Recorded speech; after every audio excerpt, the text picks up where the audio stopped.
yang notisnya yang kayak kaget karena kan awalnya aku gak mau gitu kan, kok tiba-tiba Haifa mau. Gimana sih gitu loh ngedidiknya, atau kakak kelasnya senioritas gak sih gitu. Ya balik lagi, kemarin tuh berat, cuman bisa kok. Iya. Jujur aja nih, sekarang aku buka-bukaan aja gak apa-apa. Bukan aja. Ya ambillah ilmu dari manapun itu, termasuk ya adik kelas juga gitu.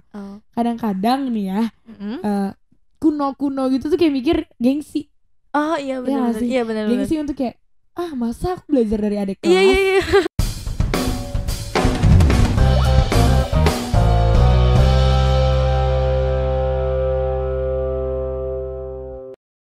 Assalamualaikum warahmatullahi wabarakatuh. Hai, balik lagi di podcast Al Multazam. Apa kabar nih semua teman-teman pendengar setia podcast Al Multazam? Balik lagi di podcast Al Multazam kali ini bersama aku Adia Nina Kamilah. Dan di podcast kali ini aku gak sendirian, aku kedatangan bintang tamu yang lagi naik daun. Yang lagi naik daun, yang lagi jadi pusat pembicaraan orang-orang se-Al Multazam ini. Waduh. Sekarang dia jadi apa ya? Jadi pengganti, bukan pengganti. Jadi penerus dari kepengurusan aku di OSMA sendiri. Ada Haifa Nuha Salsabila. Halo Haifa. Halo.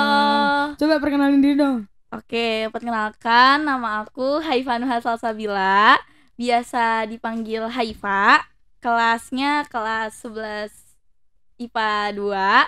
Dan sekarang aku diamanahi sebagai Ketua Umum OSMA periode 2023-2024. Doain ya semuanya, aku takut deh.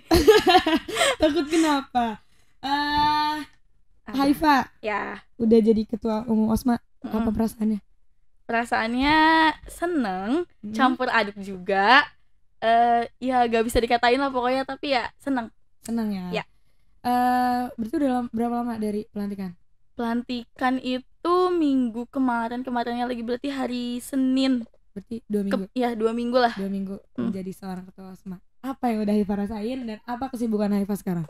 Oke, kesibukannya mungkin kayak ya sama aja, kayak ya mungkin ngontrolin santri-santri yang di AM, terus juga kayak departemen-departemen itu kan punya prokernya masing-masing. Nah, aku juga harus melihat proker-proker dari mereka gitu.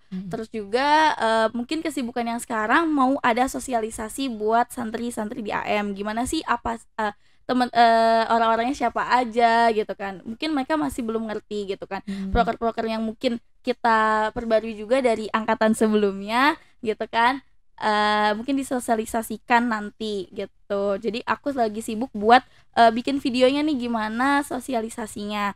Terus juga buat aku sekarang yang ngerasain yang ternyata jadi ketua umum itu gak mudah, tapi aku bisa gitu jalaninnya gitu. Walaupun ya pasti ada rintangannya, tapi aku bisa dan emang seru banget sih jadinya. Itu jadi pelajaran banget buat aku dan pengalaman banget buat aku gitu. Jadi challenge tersendiri untuk kamu untuk merasakan bagaimana sih jadi ketua umum, bener gak? Iya, bener banget.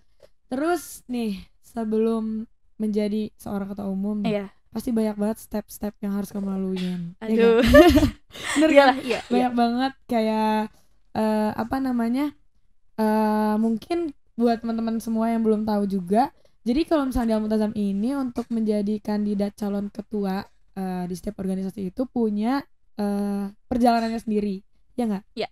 Coba boleh nggak kamu share ke teman-teman semua yang ngedengerin podcast ini, tahapan-tahapannya tuh kayak gimana aja sih untuk bisa menjadi Haifa Nuha Salsabila sebagai ketua umum? Aduh. Jadi waktu itu kan pasti kan dari kelas 10 tuh udah ditanyakan kayak mau jadi apa, seperti apa gitu kan. Dari situ aku gak terbesit banget buat jadi ketua umum OSMA. Jadi aku tuh dulu pengen banget yang namanya jadi kadep pendidikan, departemen pendidikan. Itu aku mau banget gitu kan. Mungkin dari pengalaman pengalaman kakak aku dulu yang dulu sekolah di sini juga, dia jadi kadep itu juga gitu kan. Dari situ aku terinspirasi, kayaknya aku jadi seorang kayak kakakku juga deh gitu. Akhirnya dari situ aku kekeh gitu kan. Aku juga bilang ke orang-orang kayak aku pengennya kadep pendi aja gitu. Aku kayaknya gak bisa yang lebih dari itu gitu kan. Tapi ternyata ada sesuatu kejadian. Kejadian banget. Serem sesuatu kejadian yang oh ternyata Allah tuh ngasih jalan buat aku, Haifa jangan sampai situ aja gitu, jangan berhenti sampai situ aja gitu, kayaknya Haifa bisa lebih dari apa yang Haifa sekarang inginkan gitu kan. Akhirnya dari situ aku belajar banget pengalaman yang aku dapetin yang kayak oh ternyata kayaknya ada sesuatu nih, kayaknya Allah tuh ngasih sesuatu apa gitu kan. Ternyata aku masuk kayak oh kayaknya ngasih sesuatu yang aku tuh harus bisa lebih dari itu. Oke, aku udah dapetin itu, aku terus belajar dan aku juga dapat pelajaran banyak hal tentunya dari kakak kelas. Dan ternyata itu ya aku dapet gitu. Akhirnya aku percaya diri buat aku ungkapin aku mau nih jadi ketua umum OSMA, tapi aku tuh gak gak mau yang orang-orang tuh tahu dulu. Aku tipe yang pengen teman-teman aku yang rasain dulu aku pantas jadi ketua umum OSMA, baru aku bilang ungkapin. Aku nggak mau yang aku bilang aku mau siap jadi ketua umum OSMA tapi teman-teman aku tuh nggak ngerasain apa yang aku rasain kayak iya pantas gitu. Gitu. Terus terus apa gitu? Habis itu setelah aku kan liburan tuh kelas 11 gitu kan, aku pulang dari situ emang aku belum show up buat nampilin aku tuh pengen jadi ketua umum OSMA. Aku cerita ke teman kayak kayaknya aku udah mulai deh bisa gitu, dan aku juga apa ya gak tau kenapa pengen keinginan gitu, aku search kayak gimana sih jadi ketua umum OSMA gitu. Oh gini ya bener. Step by stepnya gini. Aku tuh belajar kayak dari TikTok gitu, kayak nggak tahu ya kenapa tiba-tiba pengen aja gitu. Habis itu aku belajar dari video-video mungkin itu habis itu aku juga cerita sama teman aku juga ya banyak yang support alhamdulillah. Dari situ aku mulai tuh kelas 11 masuk kan, kelas 11 semester 1 ini aku udah pertama kali aku show up pas waktu aku apa ya tarhib ya, gitu, itu aku habis tarhib aku langsung kayak kayaknya aku bisa deh gitu kan. Aku dari situ yang udah mulai nunjukin bahwa aku siap gitu jadi ketua umum OSMA gitu, calon. Pada saat itu masih calon ya? Iyalah calon. Habis itu setelah aku show upin gitu kan, ternyata orang-orang mungkin pada notice aku gitu. Cuman yang notisnya yang kayak kaget karena kan awalnya aku gak mau gitu kan, kok tiba-tiba Haifa mau jadi ketua umum OSMA gitu kan. Awalnya jadi kadependi gitu kan. Akhirnya aku juga alhamdulillah banyak support juga gitu dari teman-teman gitu kan. Awalnya dulu aku gak dapat support gitu lah dari ya banyak gitu. Cuman gak apa-apa karena mungkin proses ya, gak semuanya emang harus pro sama betul, kita ya kan. Iya betul itu betul. Habis itu apa ya, habis pemilu itu kayak mungkin banyak angket. Habis itu alhamdulillah 10 besar itu 10 besar itu dipanggil di masjid. Di masjid dipanggil. Emang iya di masjid ya? Iya. Ya di masjid. Ya di masjid aku dipanggil. Oh iya itu ingat banget. Aku lagi tidur di situ yang kayak tiba-tiba pemanggilan kayak 10 besar gitu. Alhamdulillah nggak tahu kenapa aku masuk ke OSMA, MPS sama DA. Aku nggak expect loh. Kalau MPS aku masih expect ya. Iya, kalau DA aku bener-bener yang kayaknya enggak deh, Haifa nggak bisa gitu kan. Ternyata alhamdulillah 3 gitu. Akhirnya udah tuh dipanggil masuk ke 10 besar kayak udah. Habis itu ya dari 10 besar itu ada aku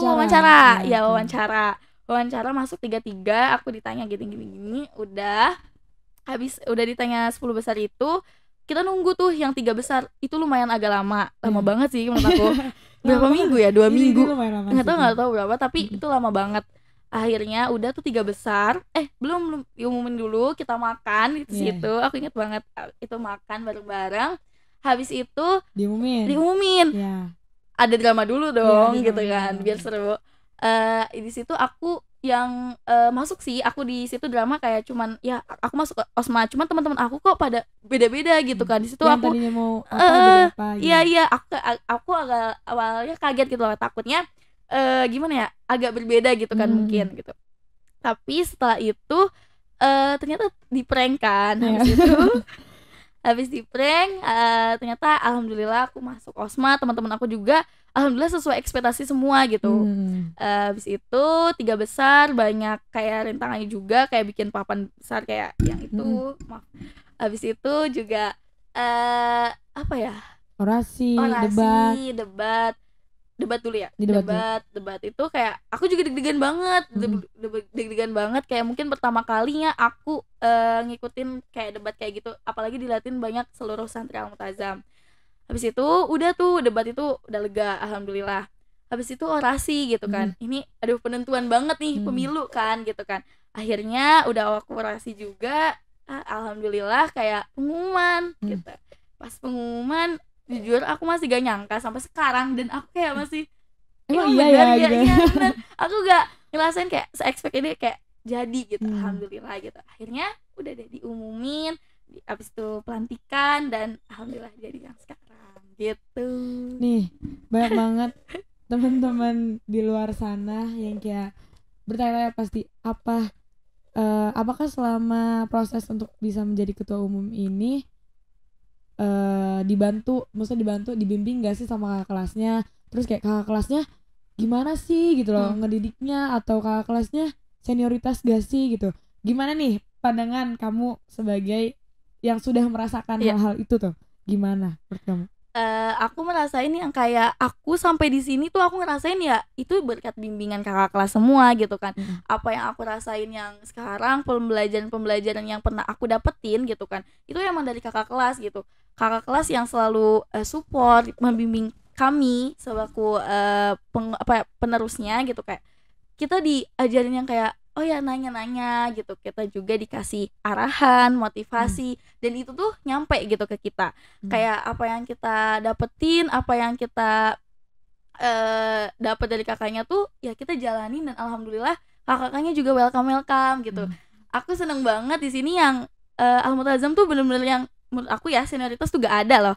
Karena aku ngerasain yang aku nggak ngerasain itu ada senioritas. Aku bisa dekat sama kakak kelas, aku bisa sampai saat ini juga berkat kakak kelas karena mendidik dan memberikan arahan dan motivasi gitu. Jadi kalau misalnya kakak kelas yang dalam tanda kutip bentak-bentak yang gak jelas kayak gitu tuh nggak ada menurut kamu nih? Nggak ada beneran. Mungkin karena kitanya melakukan kesalahan yang emang itu kan harusnya tanggung jawab ya. Misalkan kita melakukan sesuatu terus kakak kelasnya marah karena mungkin mau membenarkan kita gitu kan. Mau jadi kan memberitahu kalian. Iya benar. Gitu. Terus jadi kamu ngerasanya yang enggak, mungkin banyak banget nih di luar sana yang kayak mikir takut banget masa-masa untuk menjadi seorang pengurus organisasi, takut inilah kakak kelasnya kayak gini lah, kakak kelasnya kayak gitu. Jadi yang kamu rasain saat ini tuh nggak kayak gitu? Enggak banget, bener. Itu mah bener-bener yang kayak aku ngerasain enggak banget, itu enggak dirasain sama aku juga, dan teman-teman aku juga ngerasain yang kayak bener-bener kakak kelas tuh yang support gitu. Kita kayak gini, kita bisa kayak gini ya karena kakak kelas juga gitu. Oke, mungkin itu ya perjalanan Haifa untuk bisa menjadi Haifa yang sekarang gitu ya.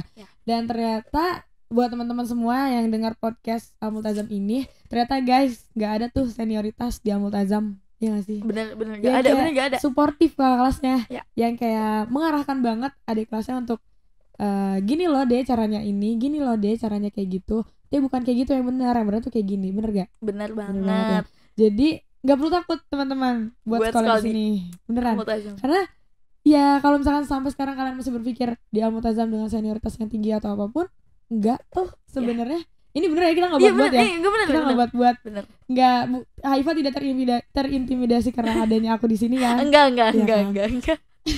Kan takut kan orang-orang mikir itu mah gara-gara ada kakak kelasnya di situ, enggak kan? Enggak, beneran. Ikhlas tulus hati.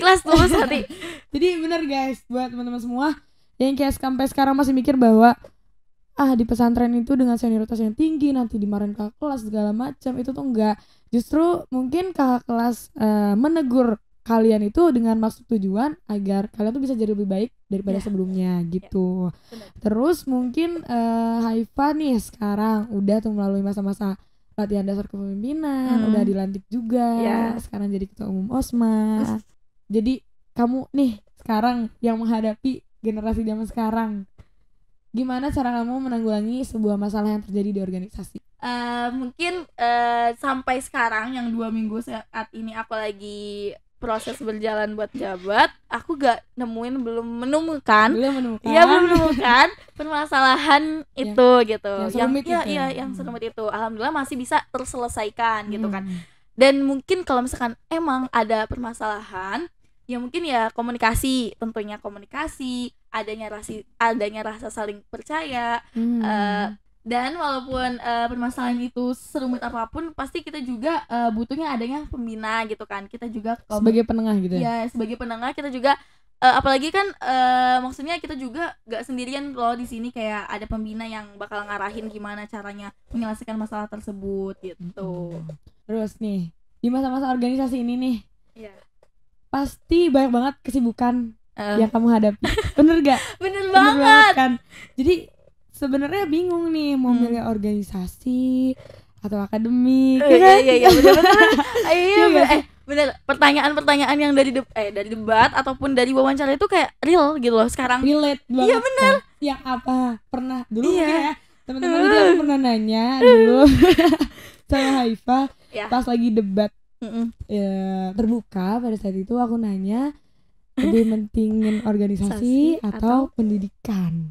Dan pada saat itu Haifa dengan ketidaktahuannya bagaimana masa-masa di organisasi itu kayak gimana sih, serumit apa, gimana cara kita bagi waktu di organisasi. Dan pada saat itu Haifa menjawab akademik karena belum terpikirkan bahwa organisasi itu bakal sesibuk itu. Dan sekarang kamu ngerasain? Ya, ngerasain banget. Apalagi kan sekarang masa-masa yang PTS nih. Aku ngerasa yang kayak waduh, organisasi akademik gitu kan. Bingung juga gitu kan. Tapi aku sekarang mau benerin lagi, waktu itu emang aku milihnya emang akademik nih. Tapi setelah aku rasain, setelah aku sekarang menjabat, itu aku merasakan bahwa kayaknya aku milih organisasi deh. Tapi enggak apa ya? Tapi enggak menyampingkan enggak. Cuman emang kayaknya bener apa ya, jadinya tuh aku kayak mikir lagi kalau pendidikan juga gimana ya, kayak itu kan buat aku doang gitu kan. Organisasi tuh menyeluruh gitu kan. Apalagi sekarang ya alhamdulillah aku jadi ketua, maksudnya pasti dipandang orang-orang juga gitu kan. Makanya aku kayaknya milih organisasi. Tapi aku juga nggak bakal menyampingkan akademik. Aku juga akademik nomor 1 gitu. Jadi nomor 1-nya ada 2. Ya nomor 1-nya ada 2. Organisasi sama akademik. Iya. Terus nih buat Haifa sendiri, ya selama 2 minggu berjalan ini, ya untuk membagi waktu menjadi seorang ketua umum dan membagi waktu juga sebagai Haifa Anuha sebagai siswi santri yang harus tetap fokus di akademik juga. Gimana cara kamu bagi waktu itu? Kalau aku membagi waktu kan kalau misalnya di Al-Multazam tuh emang udah kayak tertata gitu. Iya tertata, udah di kayak misalnya teteki gitu kan.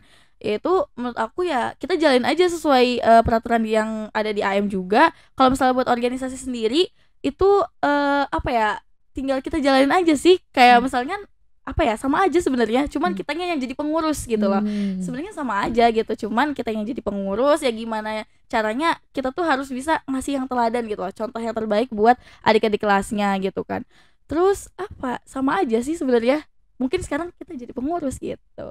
Cuman mungkin bedanya dari santri-santri yang lain, sekarang kamu jadi patokan orang-orang. Iya benar. Sekarang kamu dilihat banget sama orang. Haifa kayak gini dilihat, Haifa kayak gitu dilihat gitu. Buat Haifa sendiri kayak gitu tuh, jadi public figure yang dijadiin teladan sama orang, yang dijadiin patokan sama anak-anak santri awal Al-Multazam, berat gak? Jujur emang gak berat sih kalau kataku, karena emang mau jadi seorang ketua itu emang harus jadi kayak gitu kan, sebagai patokannya gitu, sebagai teladannya dan sebagai pemimpin buat yang lainnya gitu. Aku mah gak merasa terbebani gitu kan, malah aku menjadi motivasi buat akunya. Oh ya Haifa, sekarang kamu udah jadi seorang ketua ini harus menjadi teladan yang baik gitu loh buat adik-adik kelasnya gitu. Nih aku juga mau nanya nih sama kakak sendiri gitu kan. Gimana sih pas waktu kakak pas menjabat itu? Lupa nih. Kenapa?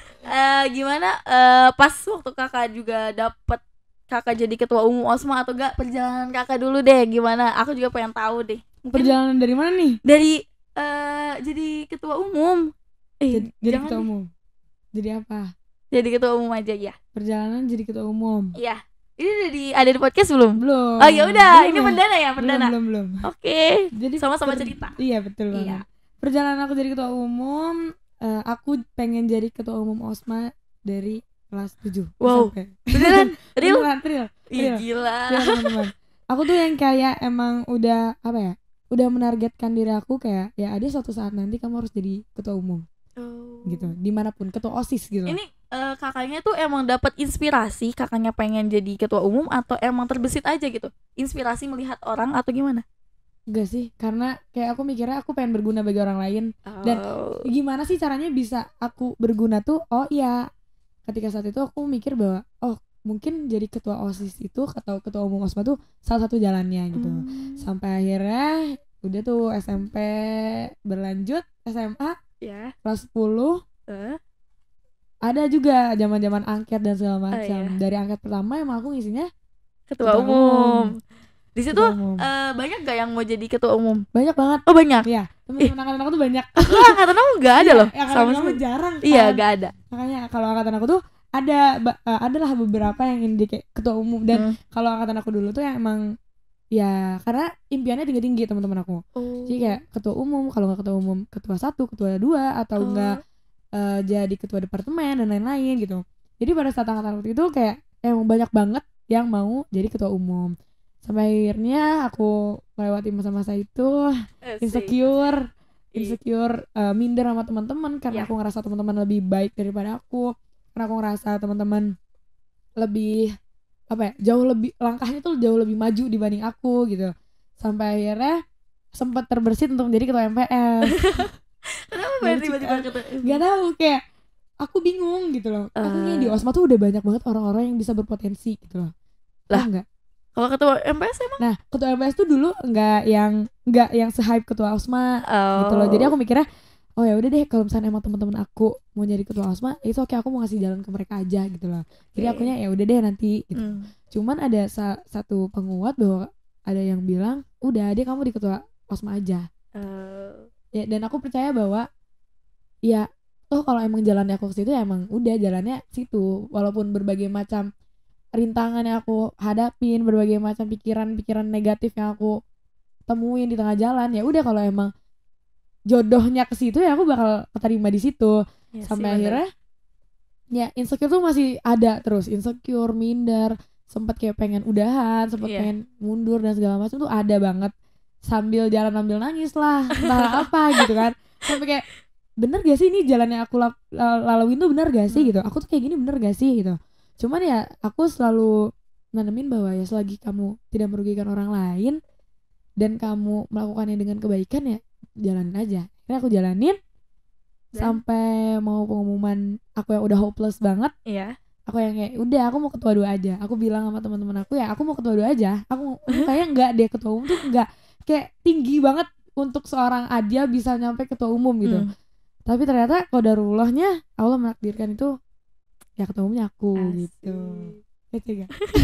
Kece banget. Habis itu ya udah dijalanin berbagai macam rintangannya, berbagai macam problem di organisasinya, problem kita ke santri-santrinya, banyak banget tantangan-tantangan yang sebenarnya dulu aku nggak mikir bahwa aku bisa ngejalanin itu gitu. Tapi ternyata bisa sampai akhir gitu loh. Dan bersama teman-teman yang suportif banget, teman-teman yang mau diajak kerjasama, teman-teman yang ayo gitu loh, teman-teman yang kayak ayo guys gini, ya ayo jalan bareng-bareng, teman-teman yang ya mereka berkeluh kesah, mereka yang kita sama-sama pernah sama-sama capek, sama-sama ngedown, sama-sama ya dengan berbagai macam pikiran kayaknya udah deh gitu, kayaknya organisasinya udah gitu, berbagai macam tantangan. Cuman ternyata kalau aku sekarang nih ya, aku bisa bilang sama Adia yang dulu gitu ya, ada yang masih uring-uringan kayak takut gini takut gitu, kayak itu tuh bakal kamu laluin kok gitu. Jadi yang aku bisa tangkep gitu ya, yang bisa aku ambil hikmahnya adalah Allah selalu bersama kita kok gitu. Nggak akan pernah ninggalin kita gitu. Jadi kamu jangan takut gak bisa ini, jangan takut gak bisa itu, jangan takut ngerasa gagal, ngerasa kayak aku salah nih, kayak aku yang salah, ini semua gak terjadi karena aku gitu. itu kayak kalau kamu mikir kalau Allah itu ada dan kamu percaya bahwa apa yang ada di hidup kamu itu karena Allah datangnya, ya harusnya kamu nggak punya pemikiran kayak gitu sih. Yang aku dapetin ya selama masa kepengurusan organisasi. Dan aku juga nggak di pengalaman aku di organisasi itu yang ngebentuk jadi aku yang sekarang. Aku yang alhamdulillah ngomongnya lancar ya kan? Iya Gak lancar yang banget. gak yang minder, mungkin minder ada ya, mungkin minder ada, takut ketika harus ngomong di depan mungkin ada. Cuman karena aku di organisasi ini dituntut untuk bisa ngomong sana sini, untuk bisa ngarahin sana sini, jadi skill itu tuh terlatih gitu sampai sekarang gitu. Kamu juga mungkin kan? Iya. Jadi kayak awalnya kayak nggak berani untuk ngomong di depan orang, bener. bahkan sekelompok kecil juga nggak berani gitu. Bener banget. Cuman dengan posisi kita sebagai ketua, kita Iya. dipaksa untuk bisa ngomong di depan seluruh santri yang beratusan itu, Iya. dan akhirnya ya mau nggak mau harus kita jalanin dan bisa ternyata, dan nggak semenakutkan itu, ya kan? Ya. Walaupun mungkin sebelum bisa berdiri di depan tuh banyak banget kayak pemikiran, ih takut banget deh, nanti orang bakal dengerin aku nggak ya? Ya aku freak banget gak ya? Aku Real. ya kan? Ya aku nanti ngomongnya bener gak ya? Aku salah nggak ngomongnya? Aku bakal belibet gak ya ngomongnya? Cuman ternyata ketika kita menghadapi sesuatu hal itu, oh ternyata nggak senakutkan itu kok. Dan ya itu aku selalu, mungkin ya kalau aku tuh punya kekurangan di ngomong sebenarnya dulu. Oh iya. Bener, aku aku nggak ngerasain kok. Ya, cuman aku menyembunyikan itu. Iya.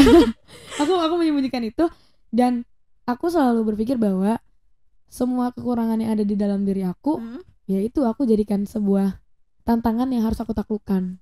Gitu. Wow. Jadi ya kayak aku yang nggak bisa ngomong dulu, aku yang mungkin dulu untuk bersosialisasi sama orang agak sedikit takut dan segala macam. Ya itu aku akui itu sebagai kekurangan aku dulu, tapi ya mau aku jadiin sebuah tantangan yang harus aku taklukkan, sebuah goals Adia gitu loh dalam hidup Adia gitu. Gitu Hai. Kok gini ya pembahasannya teman-teman. Oh my god. Terinspirasi banget ya, jadi aku jadi kayak wah gitu. Bohong. Bener. Real. Habis itu setelah Kak Adia ini udah selesai nih, gimana perasaannya? Apakah sedih, senang, atau gimana? Selesai jadi pengurus nih? Ya. Selesai jadi pengurus mungkin seneng. Nggak ada beban gitu? Enggak gitu. Cuma setelah selesai jadi pengurus tuh ada sebenarnya ada satu hal yang hilang. Gitu ya, kayak ngerasa aduh. Adik, paham gak sih kayak ada sesuatu yang biasanya kita lakuin, yang biasanya kita jadikan itu sebagai rutinitas, hilang begitu aja gitu. Mungkin gak cuma di aku doang, tapi di semua teman-teman angkatan aku, semua teman-teman sepengurusan organisasi aku, yang tadinya kita harus mengurus itu, harus kayak mengurus santri, ini, harus kondisiin santri dan macam. Sekarang kita ya udah nggak memiliki kewajiban itu, tapi ya bantuin it's okay gitu kan. Aku mikir kayak gitu. Jadi ada perasaan lega juga. Lega dalam artian, oh ya itu teman-teman, kemarin tuh susah, kemarin tuh sulit, cuman ya kita bisa sampai akhir.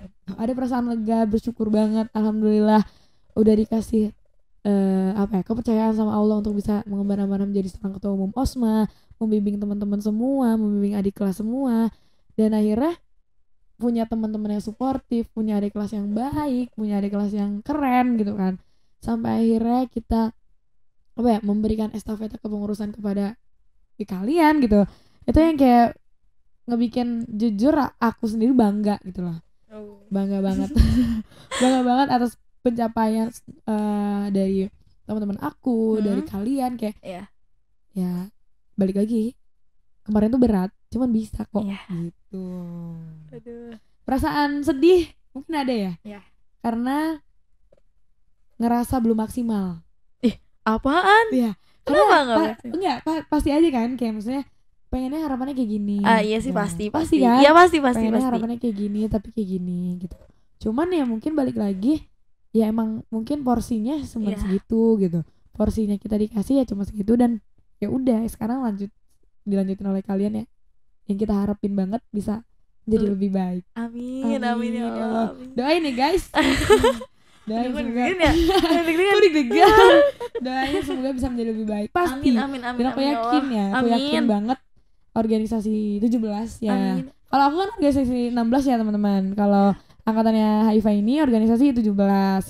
Dan aku yakin banget organisasi 17 ini bisa jadi lebih baik lagi. Amin. Bisa menjadi contoh, bisa mengadakan acara-acara yang lebih inovatif, yang lebih kreatif, yang bisa menjadi panutan sama adik-adiknya gitu. Ya, terus nih aku mau nanya nih sama Haifa. Oke. Sekarang Haifa menjadi Haifa Anwar Salsabila yang seperti ini, Ya. yang banyak banget kelebihannya. Enggak juga, Ya, kekurangannya juga banyak. Ya betul. Yang hebat, yang sudah bisa berdiri Iya. kuat sampai sekarang ini. Apa yang berhasil ngebentuk Haifa jadi Haifa yang sekarang? Aduh, pertanyaannya. Bisa aku ngebentuk sekarang. Iya. Jadi jujur aja nih, sekarang aku buka-bukaan aja nggak apa-apa. Bukan aja. Silakan. Aku bisa kayak gini. Tadi yang kejadian Guys. jadi aku pernah ngobrol kan sama kakak. Ini Ya, apa nih aja. Oke, aku pernah dipanggil sama Kak Adia pertama kali buat ngobrol. Itu pertama kali guys, aku bener-bener gak expect aku dipanggil sama kelas, karena aku dulu gak seterkenal itu. Kayak aku kayaknya Haifa siapa ya, Haifa yang mana ya gitu kan. Kayaknya gak tahu deh Haifa tuh yang mana gitu. Akhirnya aku dipanggil sama Kak Adia kayak buat ngobrol sesuatu. Dan itu tuh ngerasa aku tuh, kenapa ya Kak Adia ngomong kayak gitu loh. Kenapa Kak Adia ngomong kayak gitu ke aku. Dan aku ngerasain yang kayak, kok ngomongnya ke aku aja gitu loh.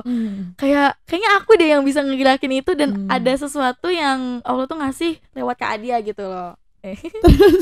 Habis itu aku juga nggak sendirian, aku juga ditemenin teman-teman, kayak nggak teman-teman banyak sih, cuman beberapa orang yang aku cerita yang kayak gini ya, ternyata permasalahan apa nih yang sebelum organisasi gitu kan. Dari situ aku belajar banyak yang kayak kayaknya itu yang bisa aku lakuin buat merubah angkatan aku organisasinya lebih baik gitu.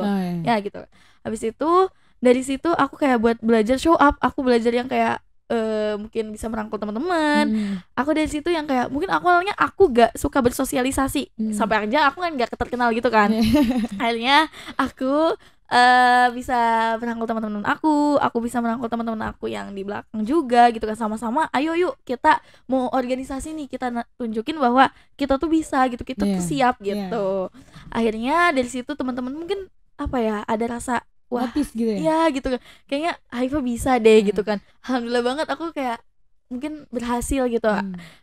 Aku bisa nunjukin bahwa aku bisa merangkul loh Kak gitu. Waktu itu Kak dia mungkin bilang kayaknya angkatan kamu belum gimana-gimana gitu. Akhirnya dari situ teman-teman aku mulai pada percaya sama aku, yang ya Haifa bisa merangkul teman-teman sama-sama gitu kan. Mungkin dari situ teman-teman juga ngerasa wah Haifa kayaknya cocok nih jadi ketua ini gitu kan. Makanya dari situ kan aku prinsip aku gak mau aku bilang dulu kalau aku pengen gitu. Aku pengen teman-teman aku ngerasain dulu apa yang ketua tuh gimana sih gitu. Nah gitu. Habis itu buat membentuk aku yang sekarang tentunya tidak jauh terlepas dari kakak kelas yang bisa mendidik, yang bisa memberikan arahan dan motivasi. Jujur aku bener-bener ngena banget apa yang kakak kelas omongin, apalagi Kak Adia kalau misalnya guys, ini Haifa bohong nih. Beneran. Iya loh. Pokoknya Kak Adia yang sering ngasih gimana nih jadi ketua umum tuh gini loh, kayak bakal susah ke depannya nanti kalau misalkan ada permasalahan gimana, kamu siap gak gitu kan, ibaratnya kayak gitu. Kak dia udah nanya kayak gitu, aku juga kayaknya siap insya Allah siap. Dan buat membentuk aku yang sekarang ya pokoknya dari permasalahan itu aku jadiin pelajaran, diambil pelajarannya bahwa ya Allah tuh ngasih itu tuh pasti ada alasannya gitu. Dan aku juga ngerasain banyak manfaatnya gitu. Terus juga pokoknya aku mah dapat dari inspirasi kakak kelas, ya Kak Adia, teman-teman juga gitu. Pokoknya itu deh aku mah. Jadi yang ngebentuk Haifa menjadi Haifa yang sekarang itu gak jauh-jauh dari kakak kelas. Iya bener. Nah makanya senioritas tuh gak ada guys, gak ada. Jadi gak perlu ditakutin lagi ya. Bener. Dulu tuh mungkin pemikiran kuno tuh bener. Kayak kakak kelas tuh yang kayak harus dihormatin. Kakak kelas tuh yang kayak harus diseganin banget gitu ya. Mungkin segan iya, mungkin tahu batasan iya, sopan santun iya. Ya pastilah. Cuman, pasti. Mungkin seiring berjalannya waktu kakak kelas juga ternyata bisa dijadikan teman untuk diskusi. Iya benar. Iya kan? Iya benar. Bisa untuk menjadikan teman diskusi, bertukar pikiran, akhirnya juga kayak nanya-nanya ini kurangnya gimana. Jadi sama-sama belajar gitu. Sama-sama belajar, sama-sama belajar, sama-sama ngedukung gitu loh. Karena